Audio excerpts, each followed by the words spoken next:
The RedHawks stepped into Big Ten territory, and injuries were just a big part of a tough day that led to the Golden Gophers' victory over the RedHawks.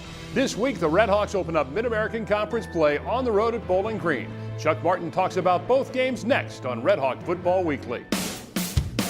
This is RedHawk Football Weekly. Brought to you by G&J Pepsi-Cola of Hamilton, refreshing Southwestern Ohio since 1939. By Koenig Equipment, found online at KoenigEquipment.com. By Marathon, fueling the American spirit. By Bud Light, reminding you to enjoy responsibly among friends. Steve Baker talks with Miami head football coach Chuck Martin after this on RedHawk Football Weekly. You are the center of a universe. That's what we've learned in 160 years serving our community. Everybody means the world to someone. So when you're in here, or if someday you find yourself in here, and when all you can think about is the world that revolves around you, we'll be a world that revolves around you too. Mercy Health. Healthcare for the universe of you.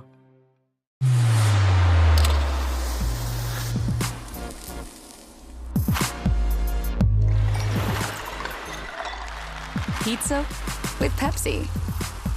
Delicious. Pepsi's always had great taste. Today, try great taste with zero sugar. This is the Pepsi with zero compromises. This is Pepsi Zero Sugar.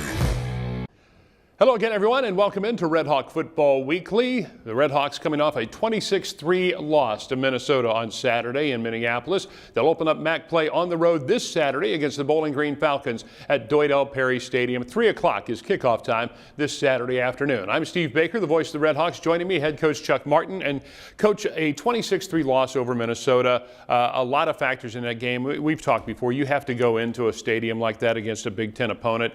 Not play a perfect game, but close to it. That didn't happen.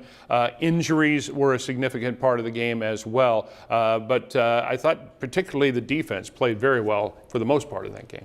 Yeah, it was. We knew it was going to be low scoring coming in. Minnesota giving up 14 and 10 points in their first 2 games, so they hadn't given up a lot of points or yardage or big plays. Really physical up front defensively, really talented back end athletically. So we knew if we're going to win a game, we're probably going to win a tight, low-scoring game. Not that we're not trying to score a bunch of points. We are trying to score a bunch of points, but we knew based on how Minnesota plays on offense. First half, there was only 4 possessions in the whole first half for our offense. They had 5 possessions. So we knew we had to play. We got to get off to a better start. We give up a drive again. We got them 3rd and 20.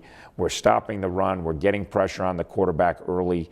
And we give up a 3rd and 20 play that continues to drive, and we're down 7-0. And now, obviously, we're playing from behind.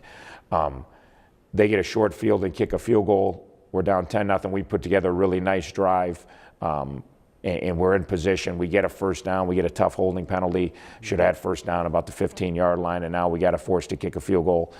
Slow does a nice job, bangs it home. We're in good position. We're settled in on defense. We're not stuffing the run, but we're defending the run well, and we're not giving up big plays in the pass. And our offense has just put together a nice drive. They pin us deep. And their punter was a key component to the game. Three punts, 2 inside our 5, 1 to our 7. They get a safety, and they go up 12-3. But then we do a tremendous job. Our kickoff team, Slow, bangs one out of the hole. We decide with the wind as good as Slow's been kicking. Most people punt. We decide to kick off just because we figured, and we do a good job. And then we get a sack. And we got them 3rd and long again, and we're going to get the ball back before the half with an opportunity to close it down. Our offense at that point is playing okay. Our defense is playing pretty solid, and we give up a 3rd and 20 screen pass, and we missed 2 tackles on the play that we should have been off the field, and then they scored. It's 19-3 at half. So the first half was a very competitive game. We're right in position. If we make the stop on 3rd and 20, we're probably putting our offense on the field for a 5th time and putting them in a shorter field with a chance to produce points before the half, or you're going half down 12-3. Obviously, going half down 19-3 put us up against it. It really did. Let's talk about that offense in the first half. That's where most of the injuries were on the day. You lose Kenny Young early, James Gardner later, Tommy Doyle. And I know the depth on this team, and you had some guys step up, but what kind of impact, obviously, does that make mentally to some of the guys that are out there running with those guys? Yeah, no, I mean, you lose good players, it always hurts. We feel like we got quality backups. We had some guys come in and play very well. More of the mental impact that you alluded to is a bigger thing. Just when one play in, Kenny Young's down. Right. A few plays later, James Garter's down. Nate Becker's already down. Next thing, Tommy Doyle's down. And they're all on one side of the ball. Yeah. You know what I mean? So every time they come off the field, there's one less their guys with them, and it does work them on mentally. Some of the mistakes we made on offense really have nothing to do with those guys. So you don't just say, okay, you've lost some guys on offense, therefore you can't do it, or therefore that's why you didn't play as efficiently as you would like.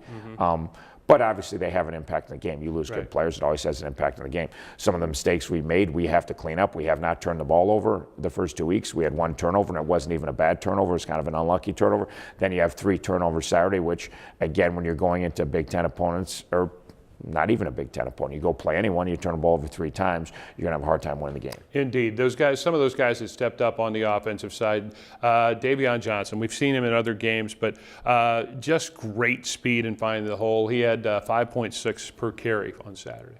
Yeah, Davion did a nice job. Maurice Thomas had some nice touches, had some nice runs. Jalen Bester got out there, did some nice things. So even without Kenny, we have enough in the cupboard at tailback. Obviously, Kenny's arguably the best football player on our team, pound for pound. So you don't want to have Kenny out, but and I think there's a likelihood Kenny can be back pretty quick. All right, very good. Also, 199 total yards offense, and let's talk a little bit about those injuries. You said Kenny Young probably be able to get back. Tommy Doyle and James Gardner. Yeah, Tom, we don't know. We'll see. He's, I'd say he's very questionable this week. James got a myriad things going, and the results yesterday from MRIs and X-rays, this looks like he's going to need a surgery, and if he does need the surgery, then he's probably going to be surgery will probably keep him out for the rest of the season. So that obviously would be a blow for us, but we'll see how that plays out. And, again, you have guys stepping up and playing. Jack Sorensen had a very good game last week. Had Tyler Fleetwood in there, Jalen Walker. Again, people stepping up. And, you were asking your presser, what do you do? What do you do? Well, you've got guys there that are ready to compete. And as you said, if they've been waiting in the wings, this is their time. Yeah, no, and again, like you said, we always feel bad anytime someone gets hurt. You never want to see any kid get hurt of any magnitude at all. Right. And you feel bad that they don't get to play football, all right? But the other flip side is there's somebody behind them that's always there's a reason you're playing behind a good player and you can't get on the field, and it's not necessarily because you're not a good player. So it creates opportunities, and there's always a pro and con, everything that happens in life. So not that the backups are hoping the starters get hurt, but I think they're certainly relishing the opportunity to get in there and show what they can do. All right, we're talking about the Miami-Minnesota game this past Saturday in Minneapolis. We'll continue our discussion of that in our next segment, and also a little bit later on, we'll preview Saturday's game in Bowling Green against the Falcons in the Mid-American Conference opener. You're watching RedHawk Football Weekly. We'll be back in just one moment. On a forbidden Fansville by Dr. Pepper. Ramon, we can't. But Julia, We're rivals. I can love you and still hate your overrated school. We have 2 different defensive philosophies. You're a base 4-3 cover 2, and I'm an aggressive 3-4 with press coverage. I get it, but we both love Dr. Pepper. Oh, Ramon. Touchdown, State! Yes! In your face! Dr. Pepper, the official drink of Fansville. Nothing can stop me. I'm all the way up.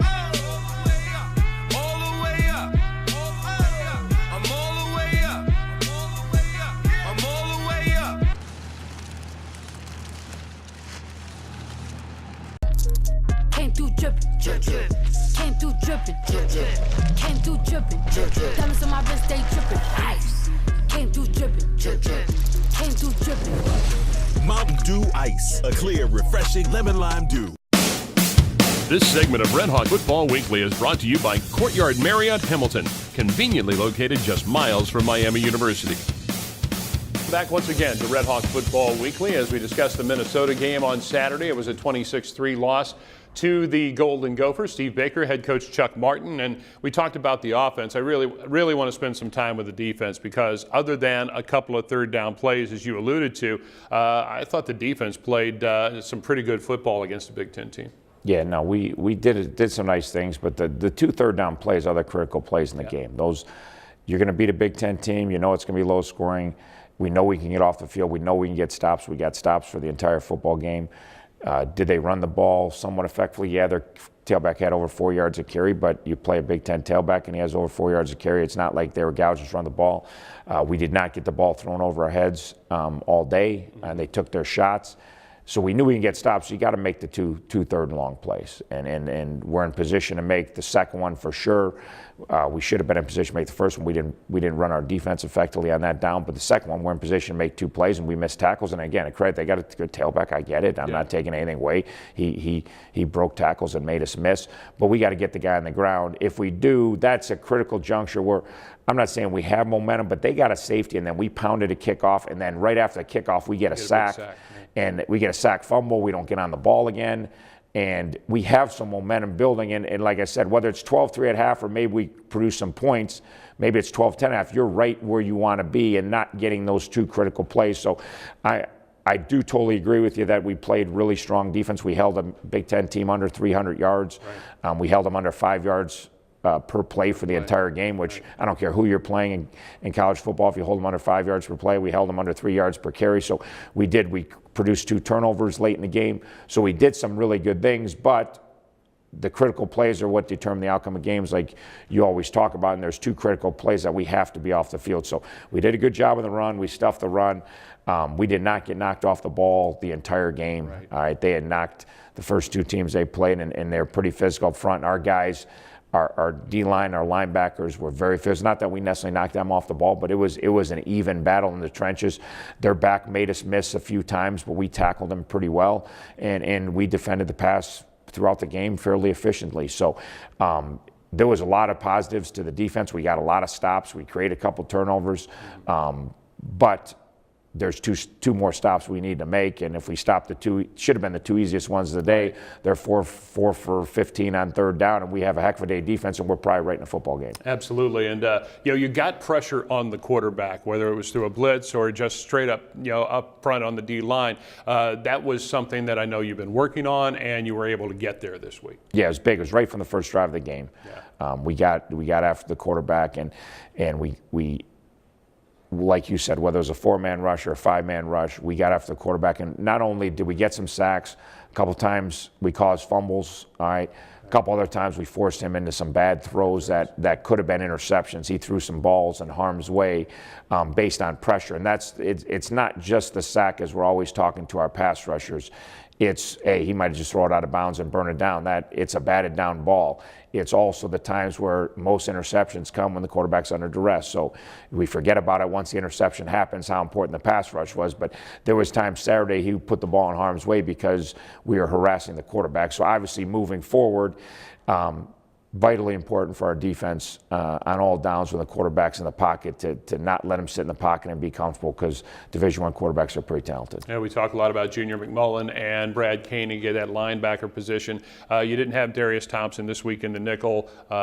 Mike Brown steps in. His first career start, gets 10 tackles. And then DeAndre Montgomery, 15 tackles, a tackle for loss, and a sack. 2 of your key contributors on defense. Yeah, and obviously Darius not being healthy is a perfect example of opportunity for somebody else to step up. And Mike Brown and Bart Barati, played at that position and did fantastic. Talked about Mike's 10 tackles, but Bart came in and Bart caused a big turnover with hitting the quarterback as he's throwing the ball in the red zone, and the ball's flying up in the air, and Koenig gets a nice interception. So Bart and Darius both at the nickel position, or excuse me, Bart and Mike both at the nickel position did a great job stepping in for Darius, and a perfect example where all isn't lost just because somebody goes down. Right. Darius went down, and Darius has played really good football, and we're dying to get Darius back, and we think we're going to get Darius back this weekend, and now we just have more weapons in the cupboard. So those 2 kids stepped up, and then like you allude to, DeAndre Montgomery was all over the field, run and pass, and did a good job quarterbacking the defense and leading the defense, but also his physical play was tremendous, as he obviously anytime you have 15 tackles in a game. You mentioned Berardi, and he is one of those guys, and we have a bunch of them on the team, but one of those guys that he's going to fly to the football and he's going to go 150 mile an hour, and it's fun to watch him play. Yeah, no, and last year he really made an impact on special teams. He got here, he came here as a walk-on, comes in here and he makes a huge impact on special teams, makes a huge impact on the energy. You always got to find a couple of those kids that are going to bring the energy and just who they are, and that's who Bart is. It's not, he doesn't have to work at it to play with intensity or play with excitement, enthusiasm. And then this year, obviously, he's moved into position defensively. He's playing nickel, he's playing safety, he's doing really good things, and he got more of an opportunity to play Saturday and showed what he can do. It did, and this defense is getting, I think, better and better. And you mentioned it in your press conference. We'll talk more about it a little bit later on, but they've been bombarded by about the same kind of offense over the last 3 games, and this week it's going to be a whole different thing. Yeah, totally different. That's college football. Offenses each week can be drastically different, and that's a large part of why people are scoring so many points in college football, is because you watch NFL football, the offenses look pretty similar week in, week out. You watch college football, and you still get it all. And so we've had a couple of more pro-style downhill running attacks, play it more close to best the last 2 weeks. Now you got a spread attack that they're going to spread the field, and they're going to be 4 wideouts on the field, and they're going to open up the field to try to run it to shorten your box. And then when you load the box, they're going to create one-on-one matchups outside, and they're going to throw the ball down the field. And they're a quick strike offense, quick strike run, quick strike pass, as we saw a year ago. And it'll be a completely different challenge for our defense. We're talking about the Bowling Green State University Falcons. They are next on the schedule. That game being played this Saturday at Deutsch Perry Stadium in Bowling Green, Ohio. We'll be on the air at 2 o'clock with the Knowles of Oxford tailgate show for that game, and kickoff is at 3 o'clock. We'll preview it next here on RedHawk Football Weekly. This segment of RedHawk Football Weekly has been brought to you by Courtyard by Marriott Hamilton, conveniently located just miles from Miami University.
You are the center of a universe. That's what we've learned in 160 years serving our community. Everybody means the world to someone. So when you're in here, or if someday you find yourself in here, and when all you can think about is the world that revolves around you, we'll be a world that revolves around you too. Mercy Health. Healthcare for the universe of you. On a forbidden Fansville by Dr. Pepper. Ramon, we can't. But Julia, We're rivals. I can love you and still hate your overrated school. We have 2 different defensive philosophies. You're a base 4-3 cover 2, and I'm an aggressive 3-4 with press coverage. I get it, but we both love Dr. Pepper. Oh, Ramon. Touchdown, State! Yes! In your face! Dr. Pepper, the official drink of Fansville. And we welcome you back into our final segment of Red Hawk Football Weekly. I'm Steve Baker, and head coach Chuck Martin joins us this Saturday. Miami against Bowling Green as you open up Mid-American Conference play. And, there's something to be said for a new slate. It's 0-0 in MAC play, but really it's just the next game on the schedule for your guys. Yeah, for us, some people said, is it a new season? I said, I don't know, it's a 2018 season. What happened up to this point matters and counts and is important. What we've done well, what we haven't done well, what we've learned, what we haven't learned. It's not a new season. We got a bunch of injuries. If you hadn't played any games, we wouldn't have a bunch of injuries. So that whole, it's a new season. And but you do have to reload. You have to kind of recalibrate your brain. You have to do that every week. Right. You have to do it after wins. You have to do it after losses. All right. We're beat up physically. Anytime you're 0-3, you're going to be fighting to be beat up mentally. All right, you're going to have to draw strength from within of who you are as a person, and in tough times, how do you react to tough times? And some people push forward, some people don't push forward. Right. Some people keep believing, some people don't keep believing. So some people fight harder, some people fight less hard. So and that remains to be seen how all that plays out. But that's the beauty, like we talk about every day. That's the beauty of sports. That's the beauty of team sports. It's never easy. Yeah. And you actually do get challenges. And we've got a great challenge ahead of us. We got a great challenge ahead of us just playing Bowling Green. Right. They've got some talented athletes. They can move the ball and score very quickly on offense. They've got a new defensive scheme, and they're playing better on the defensive side of the ball. And we've got the challenge of we're beat up, and we got the challenge of we're 0-3. And what's the psyche of your coaching staff? What's the psyche of your players? What's the psyche? And some players have played pretty well, and they feel pretty good, but they're frustrated we're 0-3. Other players haven't played well, so not only are they frustrated we're 0-3, but they're frustrated that they haven't played as well as they'd like to. So that's every week you got an opportunity to kind of reload who you are and figure out what you're going to be this week. And what happened last week can affect this week, can affect it positively or could affect it negatively. Mm-hmm. And that's our choice as human beings of how we move forward. So I'm not worried about this team. We're going to move forward, and but it is a tougher task when you're sitting at 0-3 working in conference play than if you're sitting at 3-0 and everybody's feeling great and everybody's confident. We don't have as confident a football team as we did 3 weeks ago because we've lost 3 games, and we're not as healthy as we were 3 weeks ago, which again, that'll wear on your brain too. So that's a challenge ahead of us, and we're excited about that challenge. Very good. The Bowling Green Falcons beat Eastern Kentucky this week 42-35. It was a dogfight up in Bowling Green. Bowling Green is 1-2 on the season, and offensively, again, putting up 42 on Eastern Kentucky. They played a tough schedule in Oregon and at Maryland, and this is a team that offensively, as you mentioned, has the tools at quarterback, particularly the running back is one of those guys that you got to really keep an eye on. Yeah, no, they've 2 of the 3 games they've played really, really well on offense. Obviously, they won 42-35 a week ago and put up a ton of points and a ton of yards, a ton of first downs. First week against Oregon, they moved the ball. They could not keep up with Oregon's scoring, right, which is very difficult for a MAC team to do. But they had no problems moving the football. Their tailback rushed for well over 100 yards. They threw the ball in completed balls. They threw the ball over Oregon's head for quick strike scores. So they produced plenty of points and moved the ball plenty good enough against Oregon. Had a couple turnovers. They would have scored in the 30s, maybe in the 40s against Oregon. So they're talented on offense, and they're a quick strike offense. And their defense had a couple tough games off the bat and played better last week. Couple of quick things here, Coach. Just getting ready for this game. You talked about the mental psychology of it. What do you work on in practice this week in getting ready for that MAC opener? Obviously, offensively, efficiency, creating big plays, not turning the ball over. Like I said, we did a good job first 2 weeks, not turning the ball over. Last week, 3 turnovers really took us out of the game. Defensively, continue. They're going to spread you out and try to run it, and you got to defend the run. If they can run, then their passing attack becomes that much more prolific. They're known for throwing the football, but you have to be able to defend the run. If you can't defend the run and they can run and throw, it's going to be a very long day.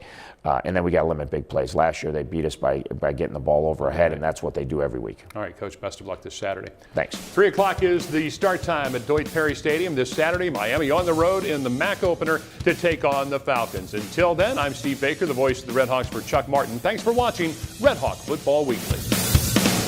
This has been RedHawk Football Weekly, brought to you by G&J Pepsi-Cola of Hamilton, refreshing Southwestern Ohio since 1939. By Koenig Equipment, found online at KoenigEquipment.com. By Marathon, fueling the American spirit. By Bud Light, reminding you to enjoy responsibly among friends.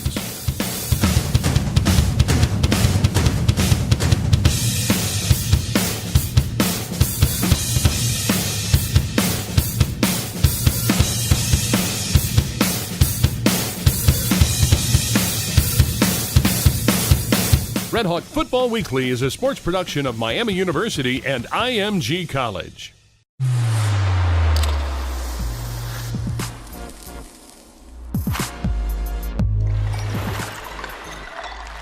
Pizza with Pepsi. Delicious. Pepsi's always had great taste. Today, try great taste with zero sugar. This is the Pepsi with zero compromises. This is Pepsi Zero Sugar. You are the center of a universe. That's what we've learned in 160 years serving our community.